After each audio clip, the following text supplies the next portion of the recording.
Mayor Karachi Murtaza وہاب نے کہا ہے کہ آر جے مال میں لگی آگ کے ایم سی کی ریسکیو اور فائر ٹیموں کی کوششوں سے کنٹرول ہوئی۔ اس کے باوجود سب سے زیادہ تنقید ہم پر ہوتی ہے۔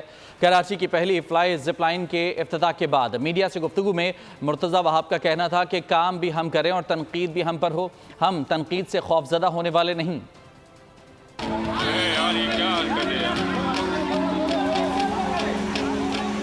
بلدیاتی اداروں کی تو عزت و توقیر ہم نے خود نہیں رکھی، ہم تباہ کرتے گئے ان کو، ان کی بار بار بے عزتی کرتے گئے۔ کل بھی جب آگ لگی کسی اور ادارے کا عملہ نہیں آیا تھا، کے ایم سی فائر ڈپارٹمنٹ کے جو فائر آفیسرز تھے، اہلکار تھے، وہ وہاں موجود تھے۔ ہماری 1122 کی جو ایمبولینس سروس ہے سندھ حکومت کی، جس میں کے ایم سی ان کے ساتھ ہے، وہ وہاں پر موجود تھی۔ کے ایم سی کے جو سنورکل کا عملہ تھا، فائر بریگیڈ کا عملہ تھا، اسی نے کیا کام بھی ہم لوگ کرتے ہیں اور برائی بھی، تنقید بھی ہمارے اوپر ہی ہوتی ہے۔ مصطفیٰ کمال صاحب کا احترام کرتا ہوں، میرے بزرگ ہیں، اس شہر کی میئر رہے ہیں، ان کی وہ ایک ویڈیو چل رہی ہے، وہ خالد مقبول صدیقی صاحب کے بارے میں کیا کیا کہہ رہے تھے، اس طرح کے الزامات، اور ایم کیو ایم کے بارے میں کیا الزامات لگا رہے ہیں۔ تو آپ کو پتہ ہے نا 18ویں ترمیم، آئینی ترمیم میں پیپلز پارٹی نے اکیلے یہ کام نہیں کیا تھا، پیپلز پارٹی بھی تھی، نون لیگ بھی تھی، ایم کیو ایم بھی تھی، اے این پی بھی تھی، جے یو آئی بھی تھی۔